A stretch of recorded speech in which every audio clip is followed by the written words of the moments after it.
Jadi yang tadinya Rasulullah itu anteng anyem sama Abu Jahal ya biasa aja. Maksudnya nggak ada kebencian atau apa yang dirasain sama Abu Jahal, terus sama Abu Lahab juga biasa aja. Abu Lahab menerima Rasulullah sebagai keponakannya. Nah, ketika menyinggung Rasulullah itu masuk ke ranah musti, otomatis Rasulullah ngomong kan, ya Abu Thalib, punten, ya Abu Lahab, kamu jangan begini, ya Abu Jahal, kamu jangan begini, ya Abu Sofyan, kamu jangan begini.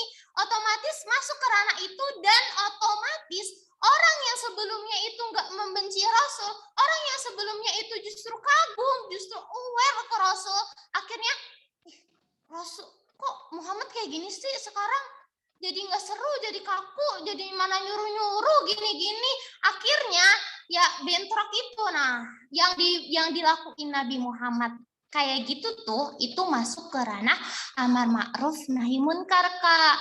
Jadi seberapa urgensinya, sangat urgensi, cuma nanti juga dilihat lagi dari segi kemaslahatannya. Nah, terus habis itu untuk metode-metode amar ma'ruf nahi munkarnya itu gimana?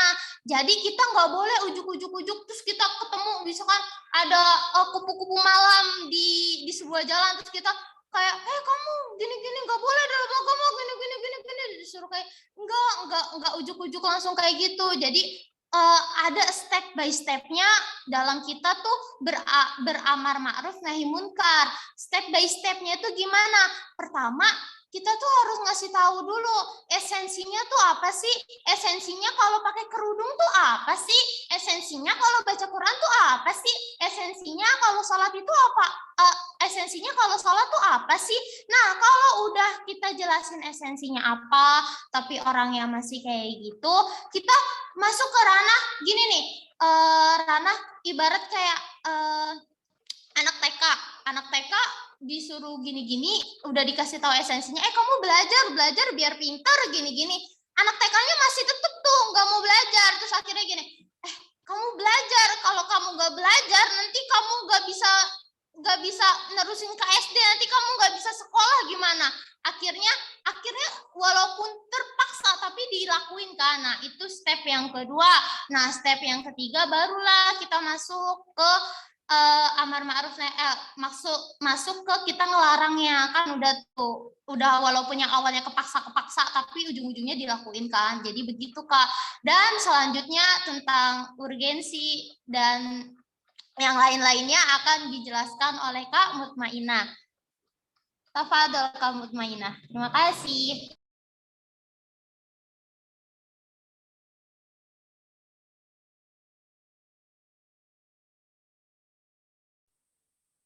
Baik, Kak Winda. Di sini saya akan menjelaskan urgensi amar ma'ruf nahi munkar. Bismillahirrahmanirrahim. Islam telah mensyariatkan amar ma'ruf nahi munkar. Hal ini karena kewajiban amar ma'ruf mengandung arti kewajiban memelihara atau menjaga eksistensi, konsep, dan standar asasi yang menjadi landasan tegaknya masyarakat, yang dipahami benar oleh masyarakat sebagai konvensi masyarakat, serta kokoh dan mapan sebagai konsep dan prinsip yang mengatur dan mengarahkan perbuatan yang tidak boleh dilanggar. Sedangkan kewajiban nahi munkar mengandung arti kewajiban melawan setiap perbuatan yang salah, yakni perbuatan yang diharamkan dan menyalahi Islam, perbuatan yang bertentangan dengan keyakinan positif yang umum dan dominan di tengah-tengah masyarakat. Amar ma'ruf nahi munkar dirasa sangat penting bagi umat Nabi Muhammad karena berbagai sebab dan faktor. Cukup banyak dalil dari Alkitab dan As-Sunnah yang menjelaskan kewajiban amar ma'ruf dan nahi munkar, urgensi, keutamaan, serta manfaatnya. Berikut ini rangkuman yang disertai dalil dan penjelasannya. 1. Amar ma'ruf nahi munkar merupakan kewajiban yang Allah Subhanahu wa taala mandatkan kepada para nabi dan rasul alaihimussalam. 2. Amar ma'ruf nahi munkar adalah sifat spesial yang Allah Subhanahu wa taala berikan untuk Nabi Muhammad sallallahu alaihi wasallam. 3. Amar ma'ruf nahi munkar adalah kewajiban yang Allah Subhanahu wa taala perintahkan kepada kaum muslimin. Menjalaninya merupakan sebab meraih keberuntungan dunia dan akhirat. 4. Amar ma'ruf nahi munkar merupakan bagian pokok keimanan dan sifat kaum mukminin. Yang kelima, dengan menegakkan amar ma'ruf nahi munkar, umat Islam meraih predikat khairul ummah, umat terbaik. 6. Dengan amar ma'ruf nahi munkar, kaum muslimin akan mendapatkan pertolongan dan kemenangan dari Allah Subhanahu wa taala. Yang ketujuh, banyak prinsip agama yang masuk dalam konsep nahi munkar. Yang kedelapan, menegakkan nahi munkar dengan cara yang sesuai syariat adalah upaya untuk menjaga umat dari kebinasaan dan kehancuran serta mencegah turunnya azab dari Allah Subhanahu wa taala. Selanjutnya saya persilahkan Kak Salsabila Aulia untuk materi selanjutnya. Baik, saya akan melanjutkan materi selanjutnya, yaitu aplikasi di masyarakat amar ma'ruf nahi munkar. Amar ma'ruf nahi munkar tidak hanya menyangkut hal-hal yang berkaitan dengan pokok-pokok agama saja atau ideologi semata. Amar ma'ruf nahi munkar juga bisa saja berkaitan dengan kehidupan sosial, politik, budaya, maupun hukum. Contohnya, ketika seseorang menyarankan temannya yang masih membujang untuk segera menikah, berarti orang tersebut telah melakukan amar ma'ruf. Contoh lain, ketika seorang pemimpin berusaha untuk memberantas korupsi, maka pemimpin tersebut telah bernahi munkar, dan seterusnya. Apabila kebaikan selalu diserukan, tetapi masih saja yang melakukan kemungkaran, maka kemungkaran tersebut harus dirubah atau diperbaiki. Sahabat Rasul yang bernama Anas radhiyallahu anhu telah bertanya kepada Rasul, "Wahai Rasul, bolehkah kami memerintahkan kepada kebaikan agar kami dapat mengerjakan semuanya? Dan bolehkah kami mencegah kemungkaran agar kami menghindari semuanya?" Beliau menjawab, "Tidak, bahkan perintahkanlah kepada kebaikan, meskipun kamu masih belum mengamalkan keseluruhannya. Dan cegahlah kemungkaran meskipun kamu masih belum dapat menghindari seluruhnya." Hal ini lain halnya dengan para penceramah yang memotong lidah mereka. Mengajak kepada kebaikan itu baik, melarang kemungkaran juga baik. Apabila kebaikan selalu diserukan, tetapi masih saja ada yang melakukan kemungkaran, maka kemungkaran tersebut harus dirubah atau diperbaiki. Dan selanjutnya adalah kesimpulan dari materi kita, itu konsep amar ma'ruf munkar menurut Muhammad Quraisy Shihab. Dalam tafsir Al-Misbah terdapat ayat-ayat yang menjelaskan tentang amar ma'ruf nahi munkar. Sehubungan dalam hal ini, Muhammad Quraisy Shihab menafsirkan konsep amar ma'ruf nahi munkar merupakan sesuatu yang baik menurut pandangan umum satu masyarakat selama sejalan dengan kebaikan. Sedangkan al-munkar adalah sebaliknya, yaitu sesuatu yang dinilai buruk oleh suatu masyarakat serta bertentangan dengan nilai-nilai ilahi. Konsep amar ma'ruf nahi munkar yang dijelaskan dalam Al-Quran merupakan konsep dakwah yang mampu mempengaruhi adanya perubahan nilai yang ada di masyarakat akibat dari perkembangan ilmu, pengetahuan, dan teknologi yang dikembangkan oleh manusia. Sekian materi dari kami, dan sesi selanjutnya adalah sesi pertanyaan. Diharapkan bagi penanya mencantumkan nama dan nama kelompoknya.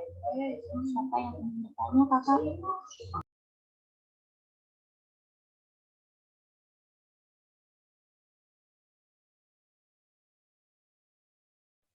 Ya, silakan. Termin pertama 3 orang. Assalamualaikum, Kak. Waalaikumsalam. Saya Salsabila Khairunisa dari Tangerang, izin bertanya. Kak, silakan.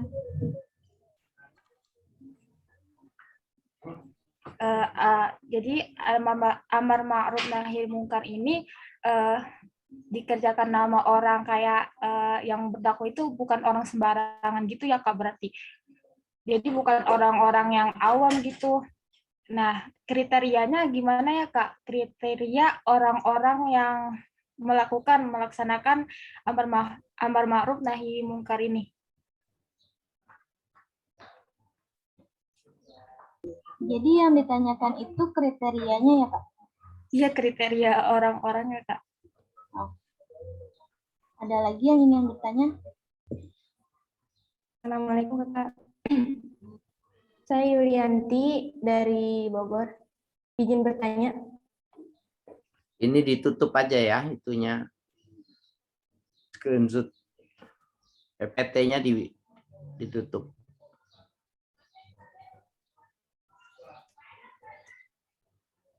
Kak Salsabila.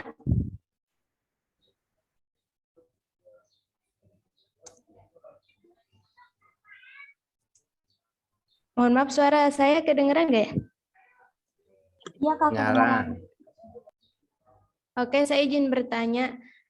Untuk konsep amar ma'ruf nahi mungkar ini, Kak, apakah bisa kita terapkan kepada siapa saja dan di mana saja atau ada pengecualian tertentu gitu, Kak? Itu saja, terima kasih.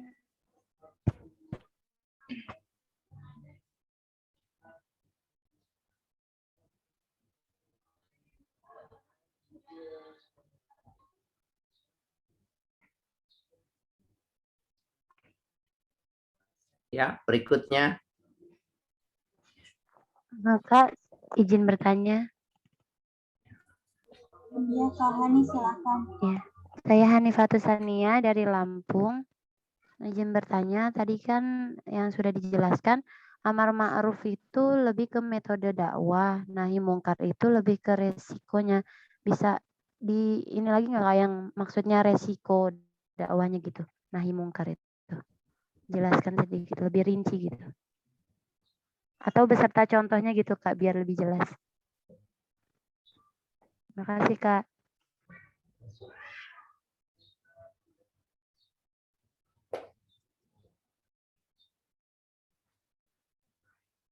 Baik, Winda izin menjawab ya, Kak. Tadi udah 3 pertanyaan soalnya. Ya, silakan. Iya, Pak. Jadi ada nggak sih sebenarnya kriteria-kriteria orang yang boleh amar ma'ruf nahi munkar? Ada, Kak. Jadi dalam kita berhisbah itu ada seorang mustasib. Mustasib itu apa? Mustasib itu orang yang melakukan ihtisab. Ihtisab itu apa? Ihtisab itu intinya melaksanakan hisbah secara nyata. Nah, terus syarat-syarat untuk menjadi muhtasib itu apa? Nah, syarat-syarat untuk menjadi mustasib itu pertama harus seorang mukallaf karena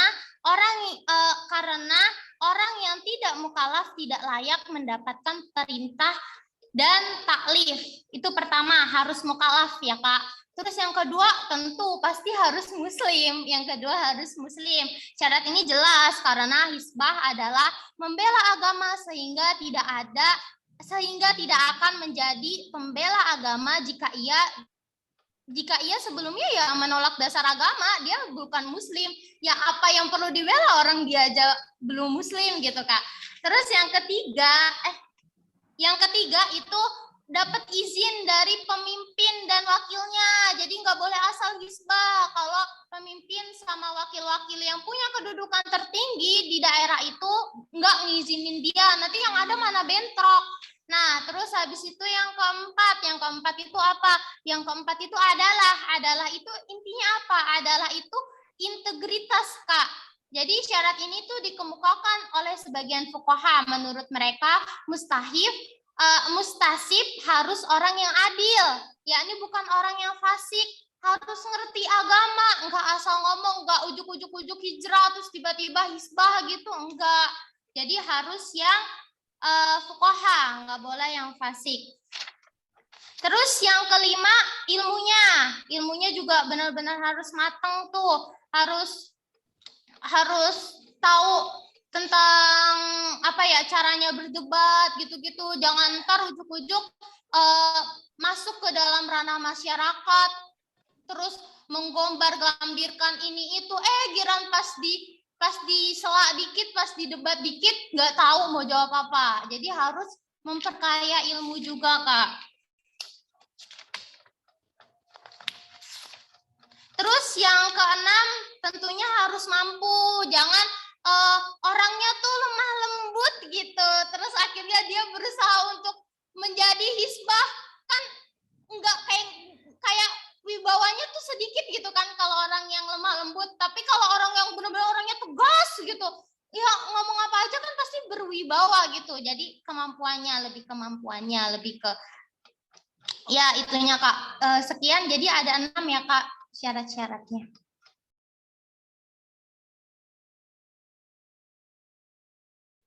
Ya, berikutnya.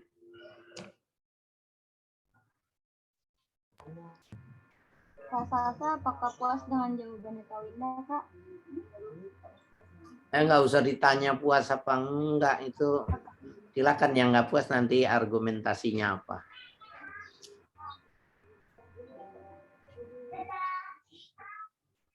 Baik, Kak, Winda izin menjawab pertanyaan Kak Yuli. Jadi hisbah itu boleh kapanpun, boleh dilakukan ke siapapun, atau ada pengecualian-pengecualian, Kak? Pastinya ada pengecualian, Kak. Kakak nggak boleh ujuk-ujuk, misalkan gini, kan kalau di adat-adat kayak, kalau kita ya kayak Batak atau Toraja yang nggak Islam itu kan ada justru tradisi-tradisinya sangat bertentangan dengan Islam. Tradisinya minum khamar lah, terus kalau meninggal gini, terus kita harus ujuk-ujuk datang ke sukunya itu, terus kita kayak, nggak boleh gini. Kan enggak juga. Jadi ada pengecualiannya. Terus juga misalkan kakak tinggal di lingkungan itu semua mereka melakukan hal-hal yang melanggar syariat. Terus kakak sendirian tuh, kakak ngelawan mereka, pasti kan logikanya ini orang nyari mati atau bagaimana gitu kan, Kak. Jadi nggak bisa. Jadi ya pastilah ada pengecualiannya. Kita harus mempertimbangkan maslahatnya juga, Kak. Itu Kak Yuli. Oke, baik, Kak. Terkait jawaban Kak Winda yang pertama tentang pertanyaan Kak Salsabila, Kak Yunisa, jika persyaratannya sebanyak itu gitu, Kak, untuk orang, bagaimana kaitannya dengan perkataan Nabi yang walaupun itu seayat gitu, meskipun kita tidak terlalu mendalam gitu memahami tentang ilmu, jika kita mengetahui apa yang kita ketahui terus kita sampaikan, bagaimana kaitannya dengan Nabi yang itu, Kak? Kalau persyaratannya sebanyak itu gitu, Kak. Dan saya rasa itu bagaimana kita yang ingin berdakwah dalam ruang lingkup kecil gitu, Kak. Kayak misalkan dalam keluarga dulu.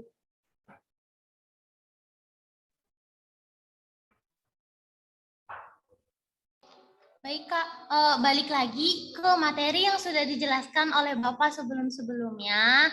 Jadi kita nggak boleh asal amar ma'ruf nahi munkar. Intinya gitu ya, Kak. Jadi pertamanya kita harus dakwah dulu, Kak. Harus bil lisan, harus bil hikmah, dan sebagainya. Amar ma'ruf itu pilihan terakhir. Pilihan yang emang benar-benar menuntut kita buat amar ma'ruf nahi munkar. Kayak misalkan kita punya sawah. Kan nggak mungkin, gimana ya, misalkan kita punya ladang, terus kita mau nanam sawah nih, terus kita pengen punya beras, kita tanamlah sawah. Kira-kira kalau seandainya di wilayah itu lagi banyak wareng tuh eta apa ya, hama, lagi banyak hama, terus kakak nanem aja, semua lahan kakak tanam, tapi kakak nggak nyemprotin cairan pestisidanya, otomatis ya sia-sia dong. Otomatis kan sia-sia kan yang kakak tanam selama itu sia-sia. Ya Allah, dari kemarin udah nanam, udah ditunggu, dengan gampangnya si hama itu bikin tanamannya mati. Tapi bisa nggak gini? Oke, kita siapin pestisida banyak, tapi kakak nggak nanam tanaman, kakak nggak nanam sawah, kan sama aja kan? Ini apa yang yang mau disiramin pakai pestisida, orang sawahnya aja kagak ada gitu. Jadi ya dakwah dan amar ma'ruf itu lagi-lagi berkesinambungan, tapi lagi-lagi kalau dakwah kita boleh, semua kita boleh, kita tahu ilmu ini, sok atuh dakwah. Tapi kalau amar ma'ruf emang ada ketentuan-ketentuan tersendiri, Kak, nggak asal gitu. Karena itu ngebawa citra Islamnya sendiri nanti. Kalau Kakak sampai salah, ya nama Islam yang dipertaruhkan di situ, Kak. Mohon koreksinya, Bapak. Oke, baik. Terima kasih. Jelas, Kak Winda. Aku boleh menambahkan sedikit ya, Kak? Ini suaraku kedengaran Ya, nggak ya? boleh menambahkan, boleh tidak setuju, asalkan punya argumentasi ya, silakan. Ya, jadi baiklah, di sini saya Wildan Nur Awalia. Saya ingin menambahkan sedikit ya. Di sini kita harus lihat konteks apa sih yang dimaksud dengan amar ma'ruf dan nahi munkar itu apa gitu. Nah, amar ma'ruf itu merupakan praktik dakwah untuk mengajak orang melakukan dan mengikuti kebaikan. Jadi tuh kita ngajak orang nih, kan kita berdakwah itu kan nggak selamanya dengan cara ceramah depan orang. Dengan saudara kita pun, orang-orang sekitar kita pun kita mampu kan, maksudnya kita bisa gitu. Nah itu tuh amal ma'ruf itu yang dimaksud tuh itu, kita mengajak orang melakukan dan mengetahui kebaikan. Nah terus sedangkan nahi mungkar itu adalah dakwah untuk mengajak orang menjauhi dan meninggalkan segala perbuatan mungkar yang jelek gitu. Jadi kalau nahi itu namanya juga nahi. Nahi itu artinya larangan. Jadi kita melarang orang, misalkan nih ada teman kita, sebenarnya yang melakukan nahi mungkar itu boleh siapa aja gitu. Kalau menurut aku ya ini, itu boleh siapa aja. Misalkan kayak aku punya saudara, kayak ngelihat nih, aduh kok kayak gini gitu. Nah, kita sebagai selaku saudaranya dan saudara sesama iman juga gitu, kita kasih tahu karena dalam hadis pun berkata kan, man ra'a minkum munkaron falyughayyirhu biyadihi fa in lam yastati fa lisanihi fa in lam yastati fa biqalbihi wa dzalika ad'aful iman. Nah, artinya tuh apa? Jika di antara kamu melihat kemungkaran, maka ubahlah dengan tanganmu. Dan jika kamu tidak cukup kuat untuk melakukannya, maka gunakanlah lisan. Nah, jika tidak cukup kuat, maka ingkarilah dengan hatimu, karena itu adalah selama-lamanya iman. Sebenarnya tuh yang melakukan di sini tuh kalau menurut aku siapa aja.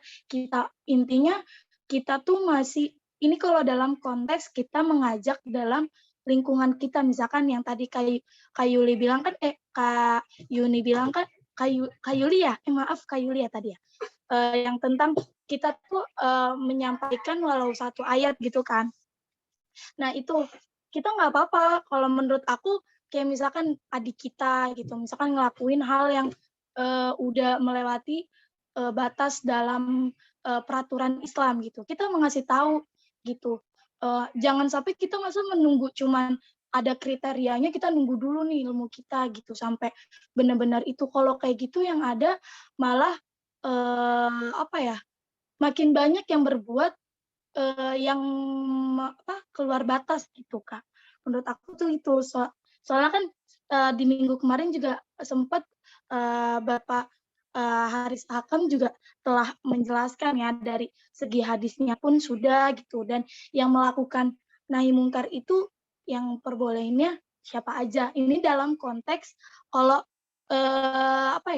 masih lingkungan kita gitu, kayak misalkan. Tapi kalau menurut aku, kalau misalkan kita udah sampai ke pendakwa gitu ya, itu mah memang ilmunya emang harus tinggi gitu ya. Namanya pendakwa kan pasti banyak yang menanya terkait suatu peraturan yang ada di Islam gitu, Kak. Menurut aku itu tuh ya itu nahi munkar itu diperbolehkan buat siapa aja. Mungkin cukup sekian dari saya.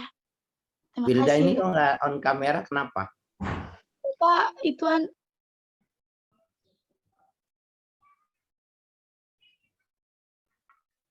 Masalah jaringan katanya, Pak.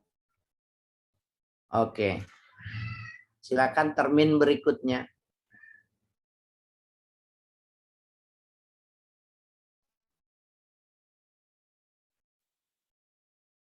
Kak, saya boleh bertanya lagi, Kak?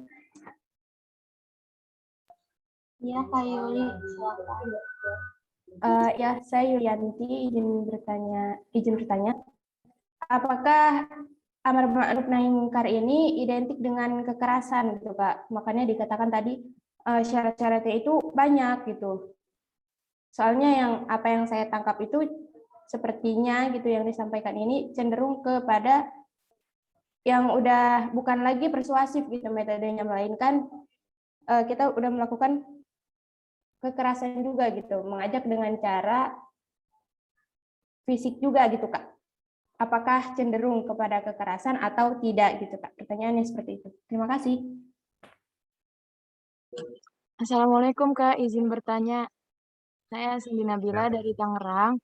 Izin bertanya, boleh nggak sih Kak kita itu meninggalkan amar ma'ruf nahi munkar demi menghindari ria, Kak? Itu aja Kak, terima kasih.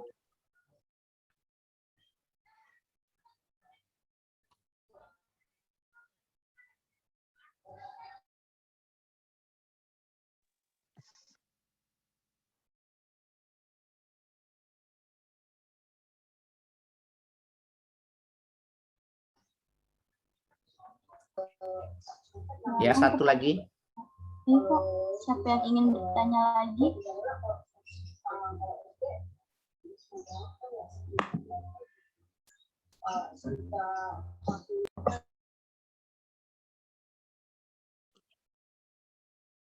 Mbak Ziana jadi mau nanya tadi Mbak.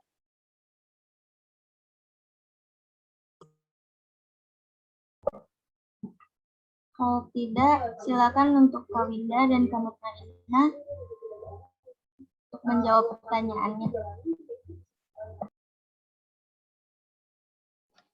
Baik Kak, Winda izin menjawab pertanyaan Kak Yulianti ya Kak. Nah, terus kalau amar ma'ruf nahi munkar tuh menjadi momok yang keras banget Kak Win gitu. Balik lagi ke yang tadi Winda jelasin Kak. Jadi amar ma'ruf nahi munkar tuh ada tahapan-tahapannya. Jadi nggak bisa langsung ujuk-ujuk datang ke tempat prostitusi gitu terus kita gak boleh gitu. Terus kita obrak-abrikin tempatnya gitu. Tidak, bukan seperti itu. Pertama itu kita harus at-takrif. At-takrif itu apa? Kita harus pahamin esensinya ke orang itu. Kamu tuh ngelakuin ini. Sebenarnya nih begini-begini loh. Nanti dampaknya begini-begini loh. Esensi kemungkarannya kita jelasin tuh. Kalau bisa kita jelasin menurut penelitian. Ini tuh menurut ilmu biologi gini-gini ini tuh nanti bakalan jadi begini-begini loh Kak. Kamu emang nggak takut apa gitu? Nah terus yang kedua tahapannya itu kalau masih orangnya tuh masih sering aja datang ke tempat yang maksiat itu, kita naik fase ke fase at-takwif. At-takwif itu apa? Kita ngomong ke orangnya, kamu kalau masih kayak gini, ntar kamu bakalan gini loh. Emang kamu nggak takut apa kayak gitu? Aku sih takut. Kalau kamu takut, kamu harusnya nggak usah kayak gitu. Tapi masih aja ya, misalkan ya orangnya itu masih aja datang ke tempat yang maksiat. Akhirnya kita bisa naik lagi ke fase berikutnya. Fase berikutnya itu apa? Itu yang tasdik. Jadi kita udah mulai keras tuh ke orangnya tuh. Udah mulai memaki, ya sedikit memaki gitu. Tapi ingat kita nggak boleh mukul. Jadi kita cuma kayak memaki lebih keras aja nadanya. Nah, kalau tetap aja masih belum ada perubahan, kita lari lagi ke ad-dorbu. Itu maksudnya maknanya tuh kalau ada minuman keras ya langsung dibuang gitu aja. Gitu.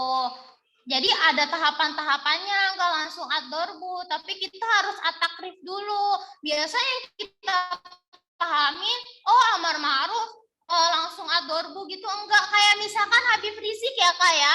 Habib Rizik beliau itu nggak ujuk-ujuk sebenarnya langsung kayak gitu loh Kak. Habib Rizik tuh kalau nemuin ada tempat maksiat, beliau itu yang beliau datengin itu bukan yang apa itu namanya ya, bukan yang kayak bukan yang kayak orang-orang buat ngerusakin tempat itu, Kak. Tapi pertama banget yang didatangin sama beliau itu dai-nya.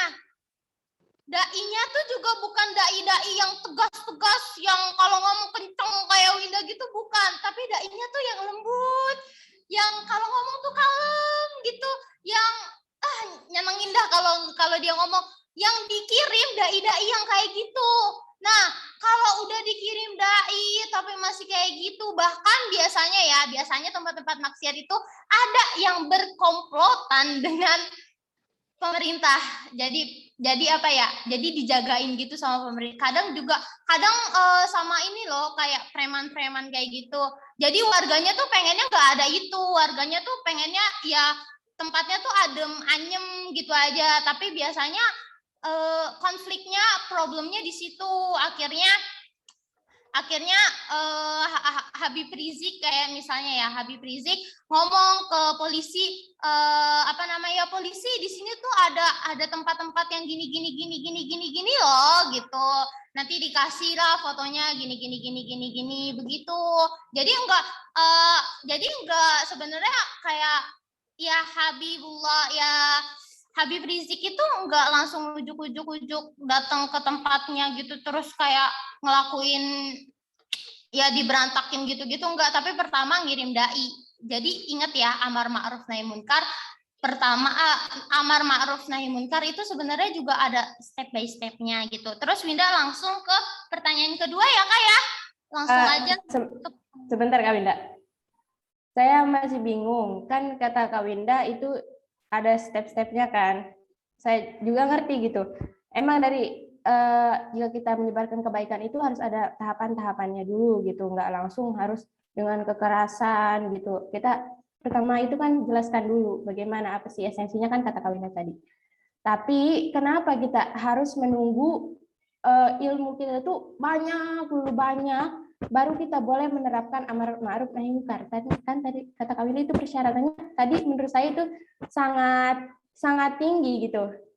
Hingga kita bisa menerapkan amar ma'ruf nahi munkar. Sedangkan penjelasannya saja membela kebenaran dan memberantas kemungkaran. Contohnya saja dari contoh kecil, misalkan dalam keluarga nih, adik kita misalkan udah waktu mepet banget nih waktu sholat, nggak sholat dari awal waktu sholat kita udah ngingetin dia, ayo dong sholat gitu, ini udah masuk waktunya, tapi kemudian dia nggak denger gitu.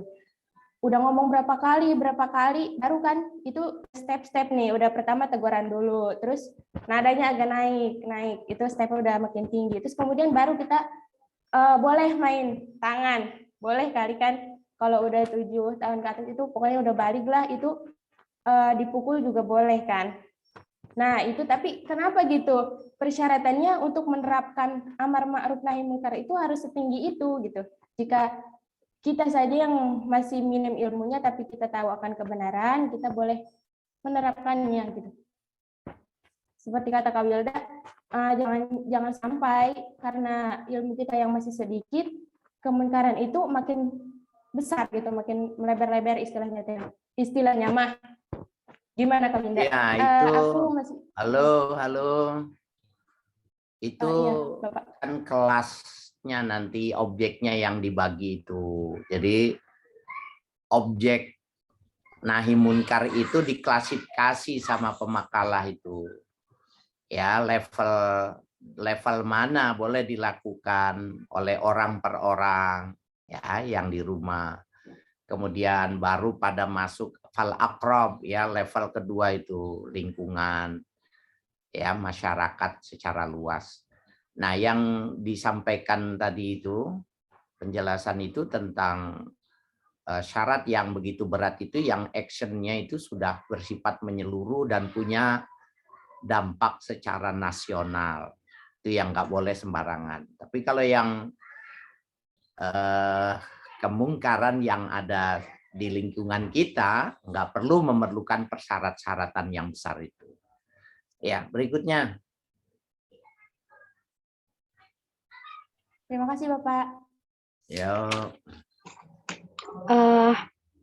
Mohon izin pemakalah, saya ingin menambahkan sedikit ya pertanyaan dari Kak Yuli. Iya, Kak Hamida, silakan. Iya, baik. Betul tadi bagaimana yang disampaikan Bapak Haris Hakam ya, bahwasanya kan memang ada klasifikasi dan lain sebagainya gitu. Dan menurut saya ini juga ada hikmahnya ya. Hikmahnya itu adalah ketika kita ini tahu bahwasanya untuk menjadi seseorang pendakwah atau untuk bisa menerapkan yang namanya amar ma'ruf, nahi munkar itu harus ada ilmunya. Nah, menurut saya ini hikmahnya adalah maka dari itu untuk kita agar kita menjadi seorang hamba yang taat ya, atau mungkin menjadi seorang umaro, pemimpin yang taat, yang bisa mengarahkan tentunya saudara-saudara kita, sanak famili, atau bahkan umat gitu. Itu memang dibutuhkan ilmu gitu. Jangan sampai kita itu berbicara nggak ada isinya, kan seperti itu. Jadi kayak misalkan tadi Kak Winda menyampaikan, kita ini ketika mendapati suatu masalah, misalkan kayak misalkan prostitusi gitu, kita harus mengenal dulu esensinya itu seperti apa gitu. Jadi kayak kemudian kita dekatkan dengan sebenarnya apa namanya, secara filosofis amar ma'ruf nahi munkar itu seperti apa sih? Kemudian didekatkan dengan situasi itu seperti apa gitu. Oh, tidak bisa nih dengan cara langsung kekerasan dan lain sebagainya kayak gitu. Nah, ini kan semuanya ada ilmu-ilmunya gitu. Beda ketika ada orang yang mungkin ya berusaha untuk kayak membenarkan suatu kondisi masyarakat dengan memang keilmuan yang berdasarkan dari kitab-kitab gitu, seperti misalkan kitab-kitab akhlakul karimah, terus kemudian fikihnya seperti apa gitu yang bertentangan dengan syariat gitu. Jadi ini mungkin menurut saya memang ada hikmahnya juga gitu. Jadi kita gimana caranya agar berupaya untuk meningkatkan nih keilmuan kita agar kita bisa mengamalkan amar ma'ruf nahi munkar itu secara sempurna. Seperti itu aja mungkin. Kemudian di termin kedua ini saya mau bertanya apakah masih bisa ya Pak Makalah? Iya, boleh, boleh. Iya, baik, mohon izin Bapak dan teman-teman. Saya mohon saya ingin bertanya ya.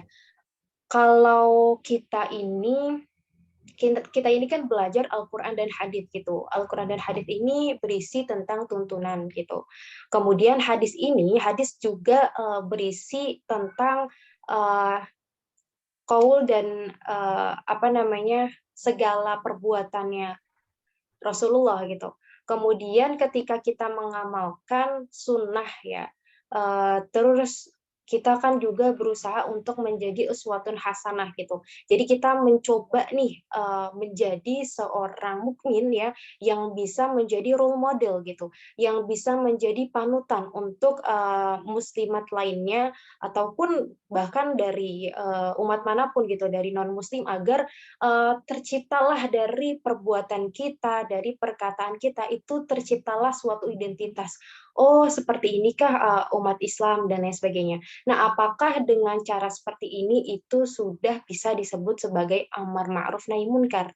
Itu. Jadi melalui kebiasaan kita dan lain sebagainya, apakah itu bisa disebutkan dikategorikan sebagai amar ma'ruf nahi munkar?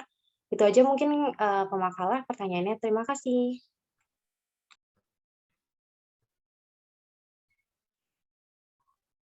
Silakan dijawab. Baik, Kak. Baik, Pak. Izin menjawab pertanyaan dari Kak Cindy ya. Terus gimana kalau amar ma'ruf nahi munkar? Nanti ria dong, Kak. Meninggalkan sesuatu karena ria itu juga masuk ke syirik. Jadi lebih ke situ aja. Meninggalkan sesuatu karena takut ria itu juga masuknya ke syirik. Kenapa masuk ke syirik? Iya dong, karena dia meninggalkan sesuatu bukan karena Allah, tapi karena sesuatu itu, gitu Kak. Mohon koreksinya Bapak dan teman-teman.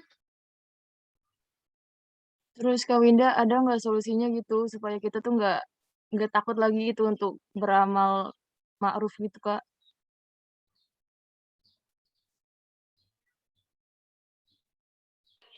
Baik Kak, kalau solusi buat yang rianya mungkin lebih ke meluruskan niat, tapi Winda rasa untuk kita belum bisa sampai tahapan yang apalagi yang tahapan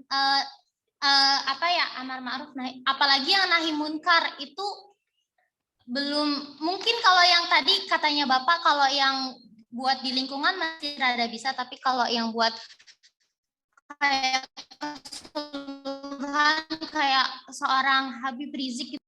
Iya.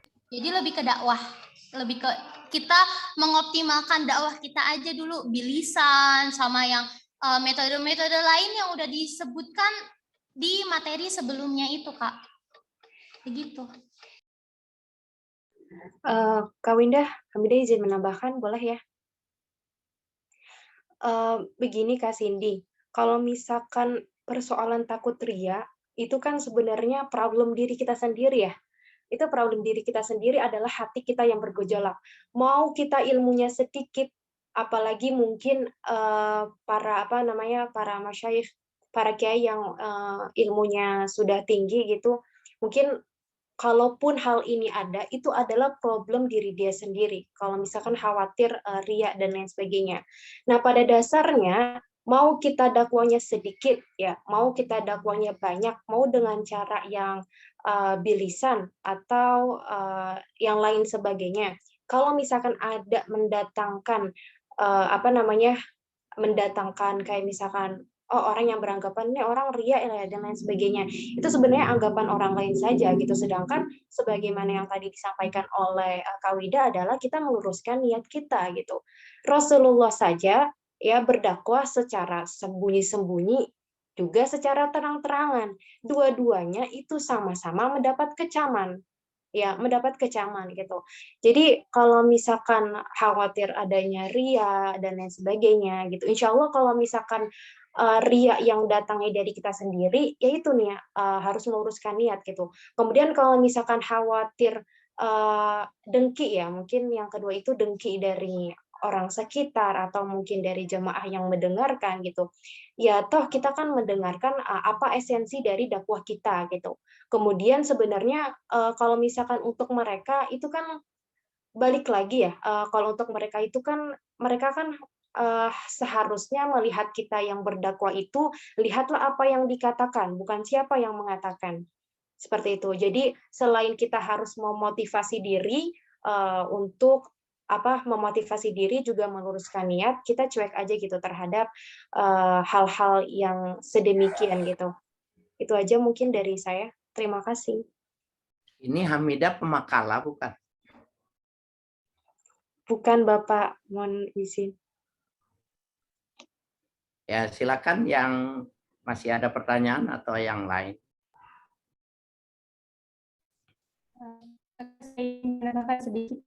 Ini pemakalannya kan bukannya Winda doang ya. Yang lain mana ini? Jangan diem aja. Coba yang jawab yang lainnya ya, selain yang Winda tadi. Metode dakwah itu ilmu terapan, bukan teori murni ya. Jadi harus praktek, harus berani mengungkapkan pendapat, punya ide, punya gagasan, berargumentasi yang benar, latihan retorika, ya, memperjuangkan pendapat itu perlu dalam metode dakwah ini. Persoalan benar atau salah itu nggak penting. Jadi dia nilainya itu nilai sebuah ijtihadi, dia berani melakukan, dia berani berlatih, itu sudah maksimal. Jadi nggak boleh, jadi bermasalah kalau dari awal sampai akhir semester tidak pernah bertanya, namanya tidak pernah saya catat, itu bermasalah. Ya. Silakan.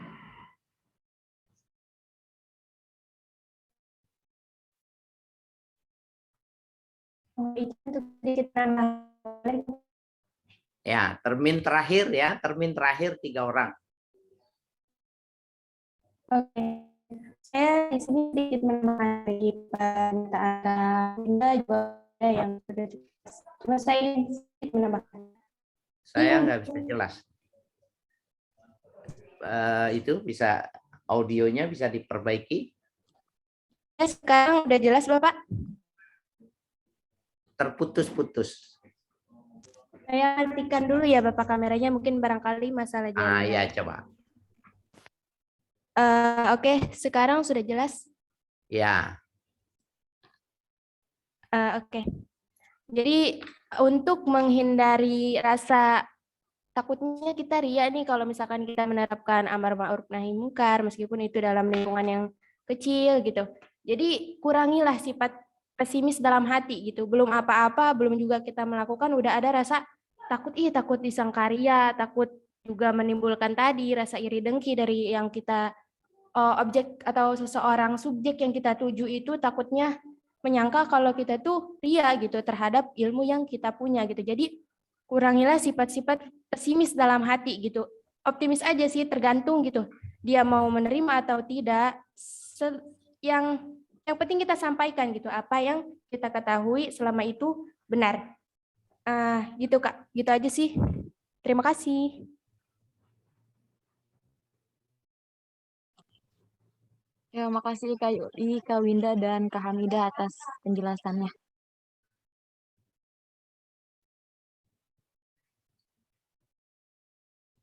Ya, pertanyaan berikutnya. Terakhir 3 orang.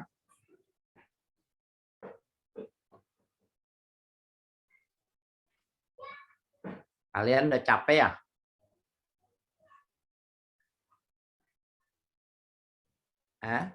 Udah capek?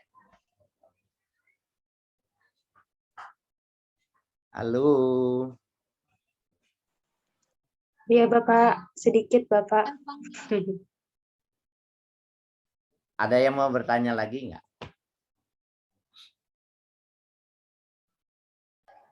Baik, kalau tidak ada, saya ingin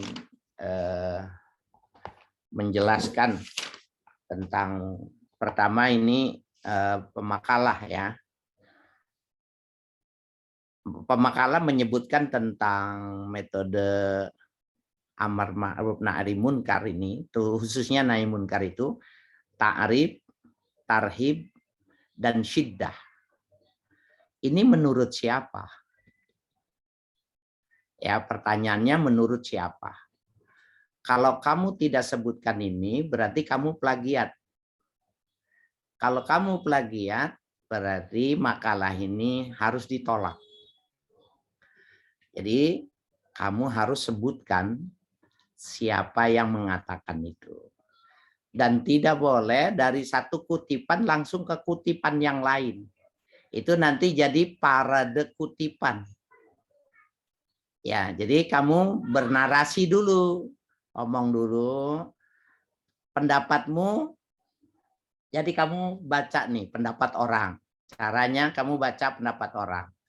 Kamu buatkan intisarinya. Seperti seorang reporter yang melaporkan kejadian di TKP itu, orang tokoh masyarakat itu sudah didengar sama dia. Sudah didengar sama dia. Kemudian direkam waktu dia sampaikan itu, dia sedikit mengutip pendapatnya dari orang yang mau diperdengarkan itu pendapatnya. Nah, jadi sehingga pendapat kamu didukung oleh kutipan itu. Nanti kalau mau mengutip lagi, kamu kasih lagi narasi lagi. Kasih narasi lagi, kemudian kamu mengutipnya. Lagi begitu caranya. Ya, itu mesti kamu tulis itu pendapat tarhib, tasydid. Ya, apa tarhib dan tasydid itu menurut siapa. Sehingga nanti kesimpulan itu nggak ada lagi menurut Profesor Quraisy Shihab. Lah, kesimpulan kok menurut Quraisy Shihab? Itu kutipan namanya.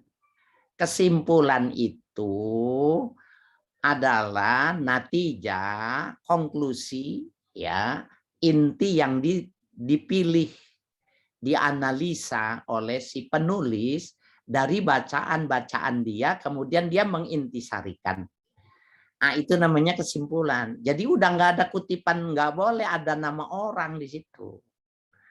Kecuali kesimpulan dia bertentangan dengan orang itu. Umpamanya gini, umpamanya yang boleh nih ya. Pak Quraisy Shihab mengatakan ya hukum bank itu boleh, bank konvensional boleh. Menurut penulis tidak boleh. Kebolehan menurut Rosyap begini gini gini. Menurut penulis itu sebenarnya adalah pendapat gini gini gini. Nah, itu boleh. Ya. Jadi intisari itu tidak lagi ada kutipan dalam kesimpulan-kesimpulan. Kemudian tentang urgensi nahi munkar itu juga menurut siapa? Jadi tidak boleh kamu menulis tanpa menyebutkan karena kamu makomnya itu masih konsumtif, masih disuapin. Ya, makalah itu masih disuapin. Sehingga itu perlunya ada dosen, pembimbing, pengampu.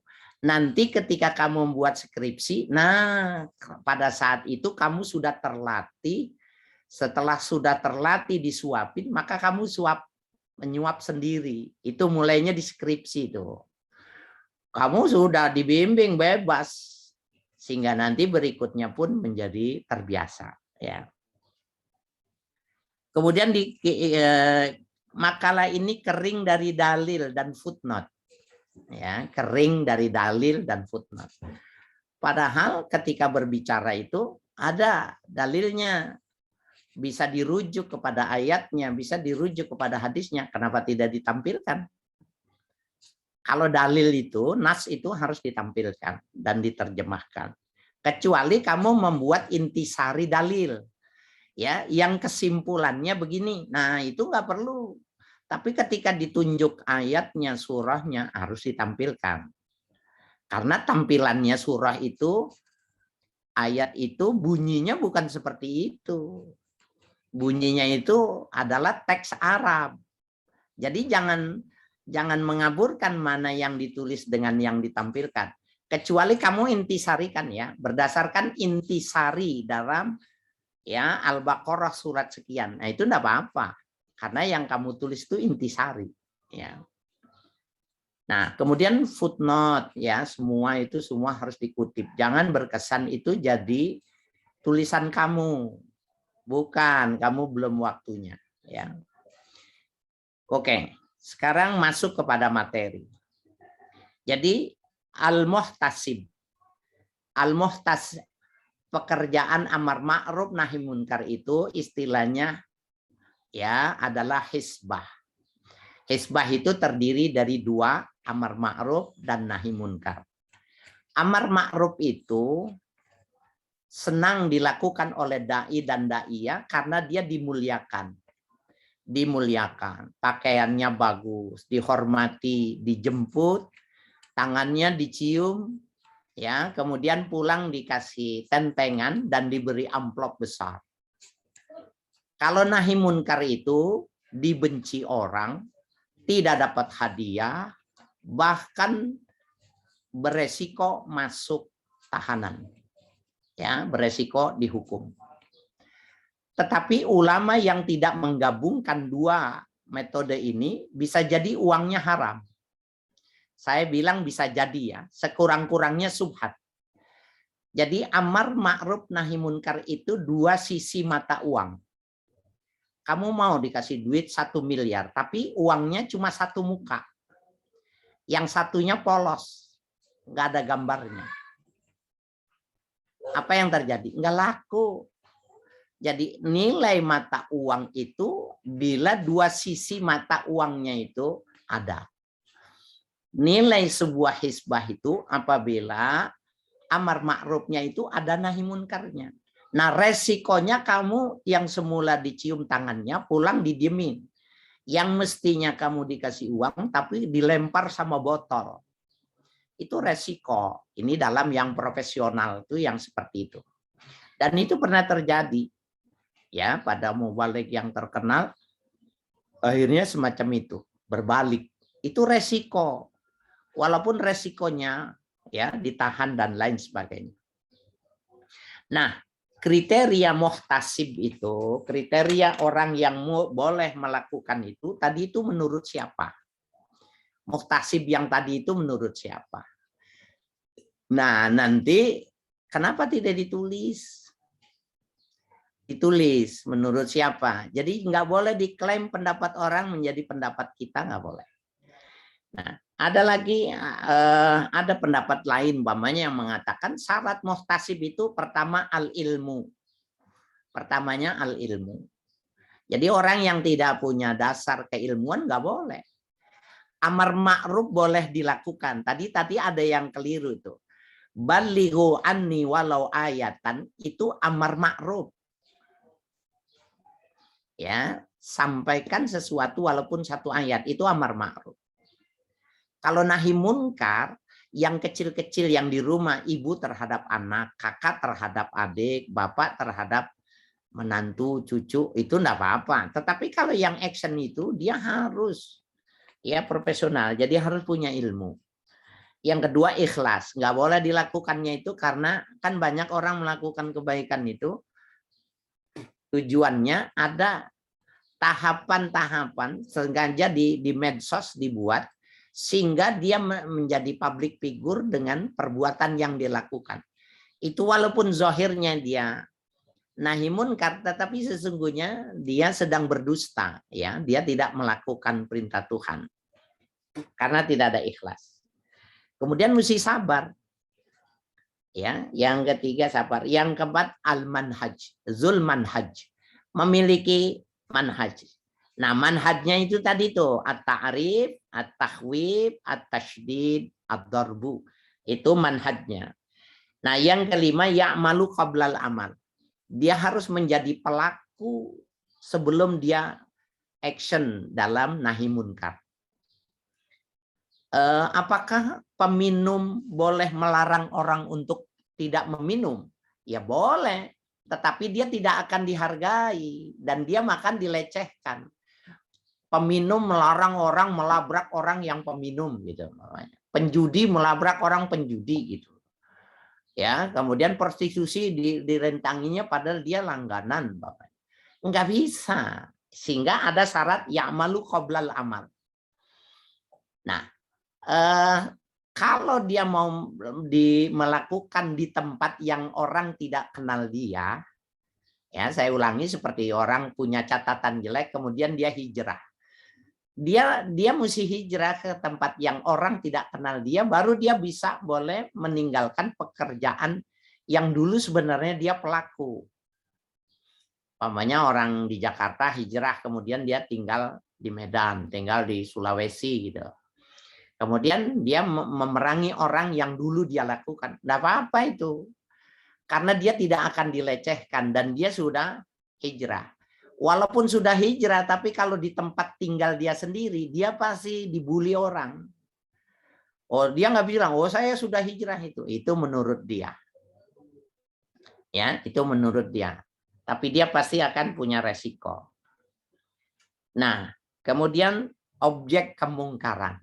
Ya, objek kemungkaran itu adalah termasuk hakullah dan hakul khalq. Ya, jadi apabila terjadi pengingkaran terhadap hakullah, hak Allah itu artinya hal-hal yang berdimensi ibadah. Tinggal sholat, meninggalkan sholat, atau mengerjakan larangan. Mengerjakan larangan-larangan agama itu. Jadi perintah dan larangan itu namanya hakullah. Hakullah atau hakuddin, ya, menurut agama. Hakullah atau hakuddin. Yang kedua, ya, yang dimaksud itu adalah hakul khalqi. Haknya makhluk. Nah, hak makhluk ini maksudnya gini. Kenapa di dalam Al-Quran itu kata baik itu digunakan beberapa istilah. Ada hasan, ada khair, ada ma'ruf, ada bir. Ini semua bahasa Indonesianya artinya baik. Tapi lemahnya bahasa Indonesia tidak masuk pada substansi. Bahwa di dalam bahasa Al-Quran, kata-kata baik itu punya konotasi. Apabila baik itu sebuah ukuran pada standar baik di dunia dan baik di akhirat, itu biasanya digunakannya hasan. Ya, seperti atina fid dunya hasanah wa fil akhirati hasanah. Maka itu digunakan kata hasan. Jadi kebaikan yang berdimensi dunia akhirat. Yang kedua khair. Khair itu kebaikan yang dalam perspektif syariat. khair. Fahuwa khairul lakum, itu lebih bagus untukmu. Itu menurut indallah. Suruh perang itu bagus menurut Allah. Menurut manusia perang orang ogah menumpahkan darah. Itu digunakan khair. Wa asa an taqrabu syai'a wa huwa khairul lakum. Nah, itu baik. Nah, yang ketiga ma'ruf. Ma'ruf ini, yang dimaksud ma'ruf ini adalah hakul khalq. Hak makhluk. Jadi inkar itu dalam bahasa Indonesia aslinya dari bahasa Arab. Ankaroyun kiru inkaron, itu sesuatu yang diingkari. Diingkari oleh apa? Diingkari oleh akal sehat, diingkari oleh agama, diingkari oleh kemanusiaan, diingkari pada pergaulan, tata pergaulan bermasyarakat. Itu nasional maupun internasional. Jadi ketika kita memerangi narkoba, itu namanya ma'ruf. Karena narkoba itu menurut akal ditolak, agama ditolak, kemanusiaan menolak, pergaulan menolaknya. Ya, ma'ruf itu dimensinya seperti itu. Nah, itu dirumuskan ya oleh pemakalah sehingga nanti orang yang membaca makalahnya itu paham benar ini, dengan makalah ini utuh, semua aspek dibahas. Dan itu perbaikannya nanti dikumpulkannya setelah menjelang H-7 sebelum UTS ya. Kemudian ketika dia melakukan sesuatu tadi itu karena ria dan lain sebagainya. Ada tadi yang pendapat Fudail Ibnu Iyad yang disebut tadi itu sama Winda itu, pendapat adalah Fudail Ibnu Iyad yang mengatakan tarkul amali li ajlin nasi syirkun. Meninggalkan melakukan satu kebaikan karena manusia syirik. Yang dimasuk di syirik tentunya di sini bukannya syirik azimah ya, bukan syirik besar. Wal amalu li ajlin nasi riyaun. Dan ketika dia melakukan sesuatu karena manusia, ria. Nah, itu pendapatnya Fudail Ibnu Iyad itu. Kalau itu mau dimasukkan, dikutip siapa yang mengatakan itu sehingga menjadi sportif dan itu jadi ilmiah. Ya, dia bisa menjelaskan dari pendapat-pendapat orang yang mengatakan itu. Ya. Kemudian resiko. Ya. Di dalam Al-Qur'an itu dikatakan ya, ditambahkan nanti inna arsalnaka bil haqqi basyiran wa nadhiran wala tus'alu an ashabil jahim. Ini Al-Baqarah 119. Sesungguhnya kami mengutus engkau ya Muhammad basyiran, pemberi kabar gembira. Nah, itu amar ma'ruf.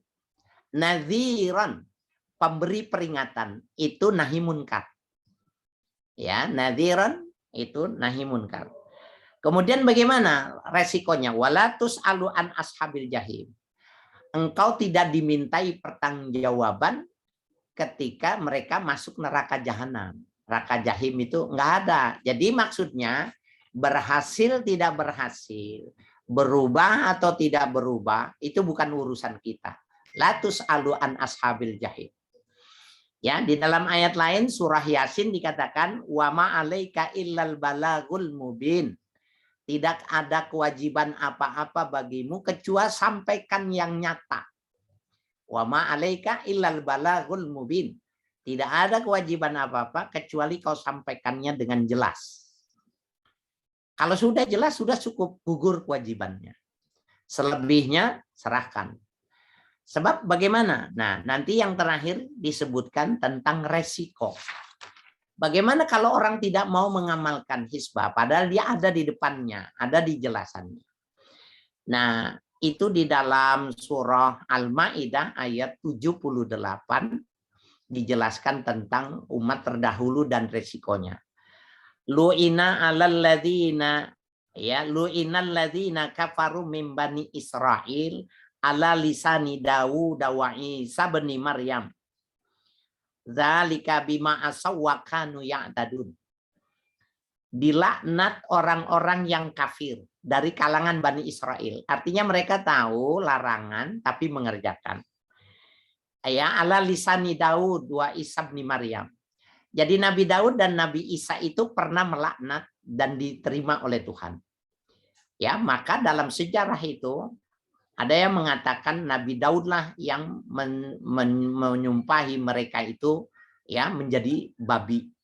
Nabi Isa yang menyumpahi mereka itu menjadi anjing ya.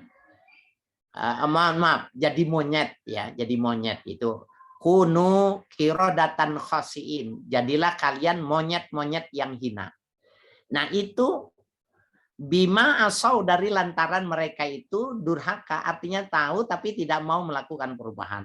Wa kanu ya'tadun, dan mereka melampaui batas. Ini ayat cerita tentang kisah lampau.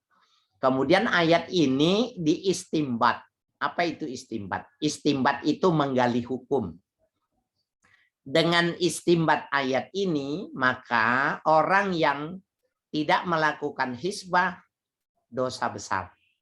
Kenapa dosa benar? Tidak dilaknat. Karena ada hadis yang menjelaskan tidak ada siksaan itu di dunia bagi umat Nabi Muhammad sebagai pengecualian. Jadi dia nanti ditunggu taubat.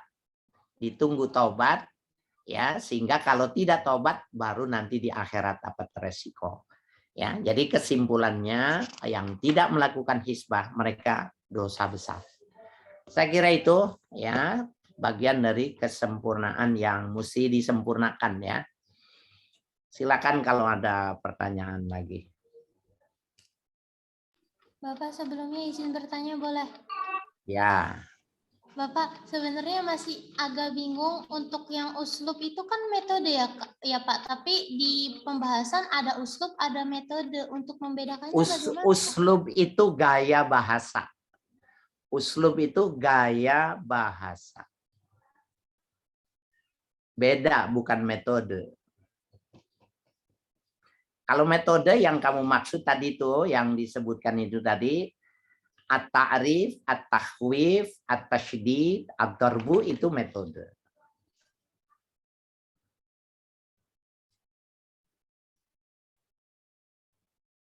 Manhaj, bilangnya manhaj. Ya.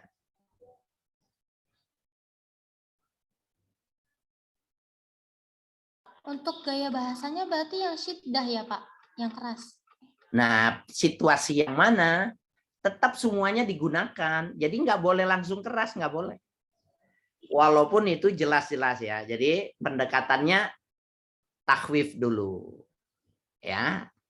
Kalau sekarang itu kira-kira itu begini ya. Terjadi umpamanya ada pembangunan atau pemanfaatan ruko dipakai untuk panti pijat tapi prostitusi. Kemudian ada kafe tapi jual minuman keras. Nah, tokoh masyarakat bersama-sama yang lainnya itu menghadap untuk ta'rif.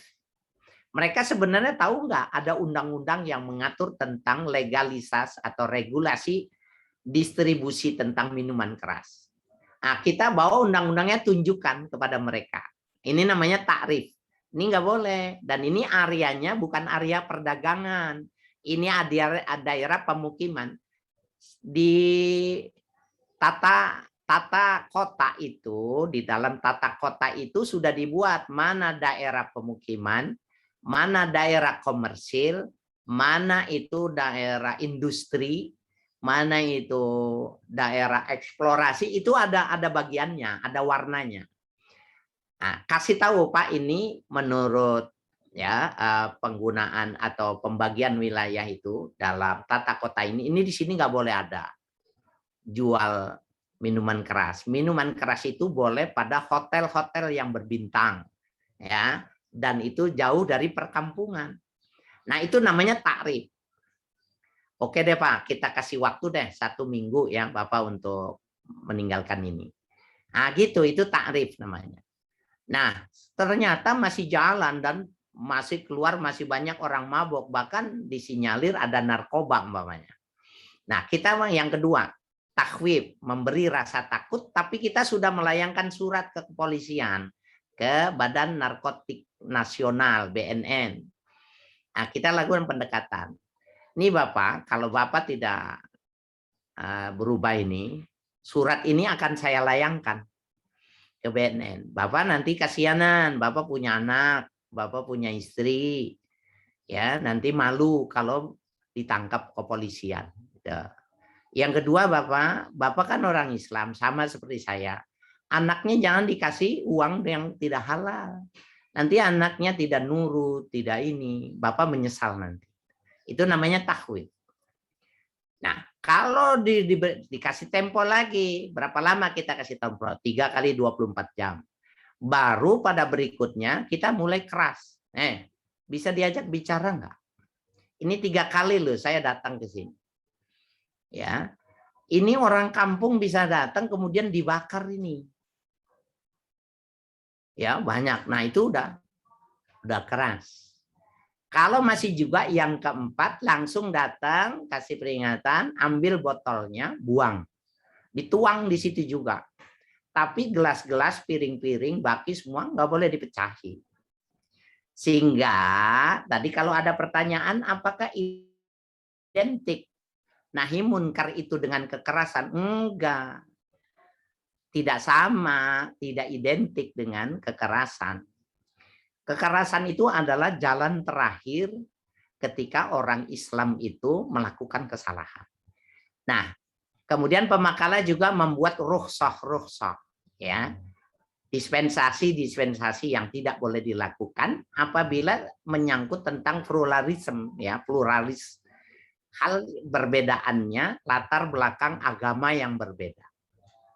Kita ke Papua nggak boleh berdakwah tentang orang yang pakai cawot, yang pakai apa itu koteka, karena dia melanggar nahi munkar.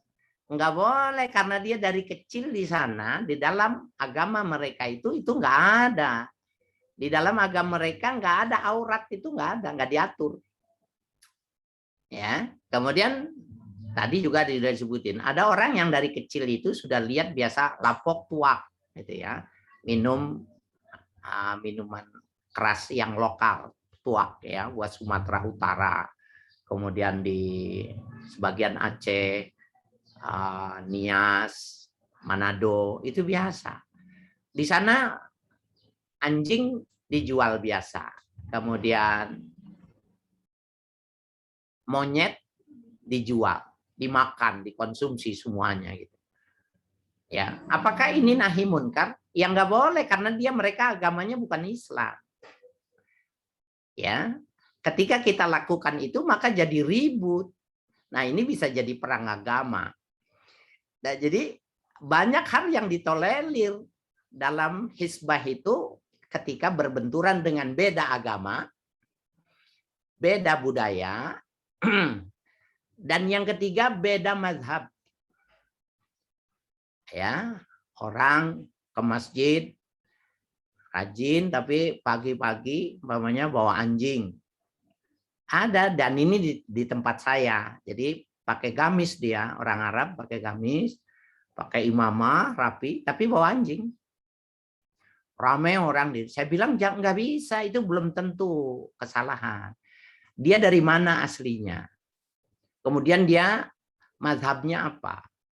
Ternyata benar, dia kuliahnya di luar negeri. Yang di sana itu mazhabnya Maliki.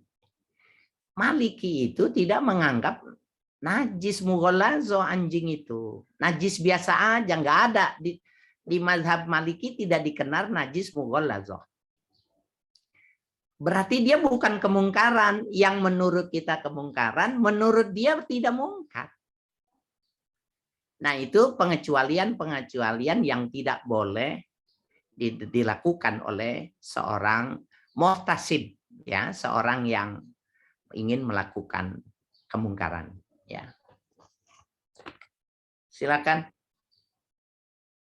Bapak izin bertanya sekali lagi punten Pak. Berarti untuk gaya bahasa metode amar ma'ruf nahi munkar itu sendiri sebenarnya sama kayak metode al-hikmah dan yang lainnya, soalnya amar ma'ruf nahi munkar pun awalnya juga mulus-mulus, baik aja gitu, halus gitu Pak, atau bagaimana uslubnya? Iya betul, tapi kan kalau di metode bil hikmah itu kan nggak ada banting botol, itu kan nggak ada. Ya jelas beda. Ya, instrumennya, pengantarnya benar. Tapi dalam prakteknya dia bisa jadi perang dan dia bisa jadi berantem. Nggak terjadi pada metode hikmah dan mau'izah gitu. Dan itu resiko. Ya.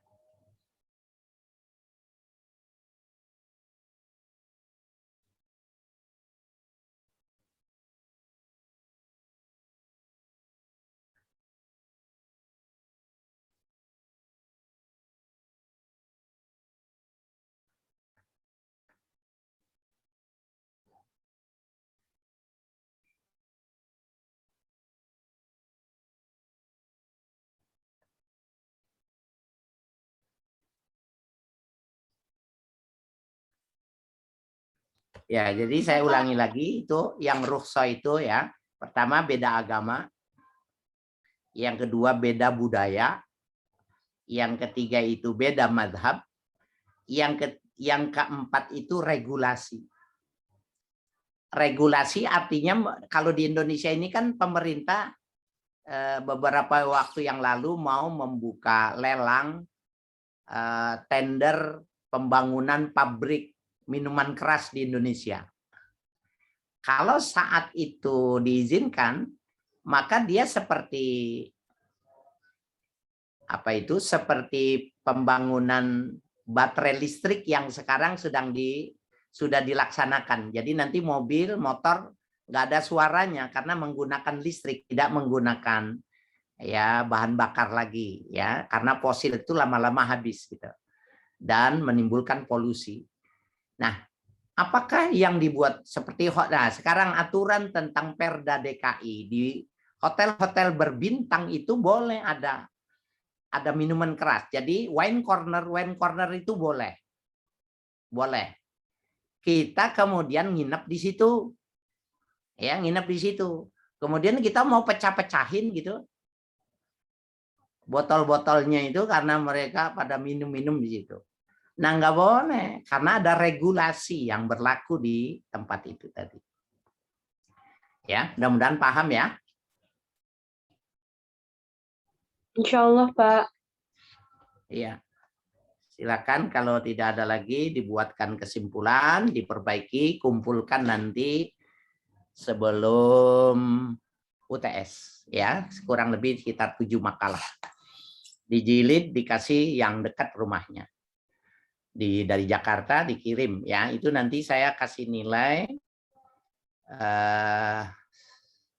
dalam nilai ya, ada nilai tersendiri itu nanti ada di forum penilaian, makalah itu punya nilai sendiri.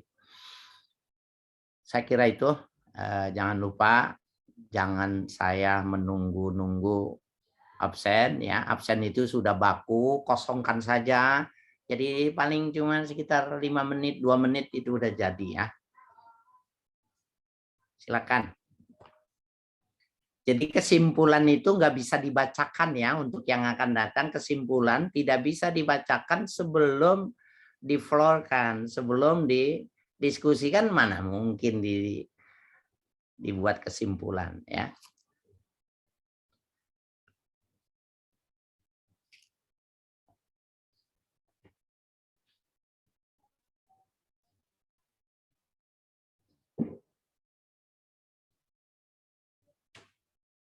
Halo.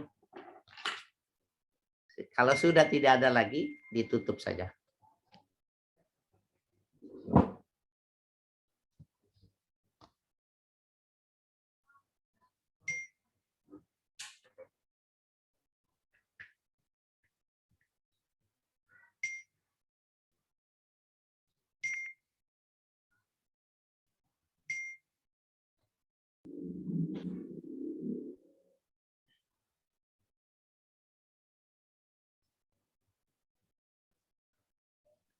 Kakak pemakalah, silakan ditutup, Kak.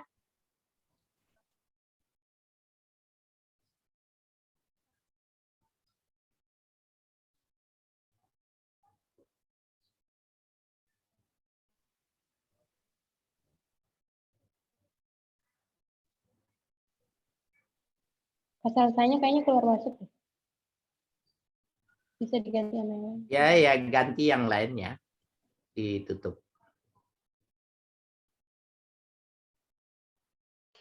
Baik, Winda, izin untuk mengambil alih. Kesimpulan kita saat ini ialah hisbah adalah salah satu metode yang diterapkan oleh Nabi. Hisbah sendiri ada dua, terbagi menjadi dua, yaitu amar ma'ruf dan nahi munkar. Seiras seperti sama, tapi beda. Kalau amar ma'ruf itu seperti layaknya dakwah seorang dai, namun kalau yang nahi munkar itu lebih ke esensi untuk pencegahan kemaksiatannya itu sendiri. Jadi dilihat dari dasar masalahnya apa, lalu berusaha untuk dikurangi akibatnya dan sebagainya. Dan untuk nahi munkarnya itu sendiri, tentu tidak sembarangan orang dapat bernahi munkar. Hanya orang-orang yang sudah disyaratkan. Kalau untuk yang amar ma'ruf setiap orang wajib, dan hukumnya amar ma'ruf nahi munkar pada intinya adalah wajib bagi semua. Jadi setiap dai harusnya beramar ma'ruf lagi bernahi munkar, karena amar ma'ruf nahi munkar itu bagaikan dua sisi mata uang. Bila salah satu sisinya saja tidak ada, maka tidak ada harganya. Sekian, terima kasih. Mohon maaf banyak kekurangannya. Wassalamualaikum warahmatullahi wabarakatuh. Waalaikumsalam warahmatullahi wabarakatuh.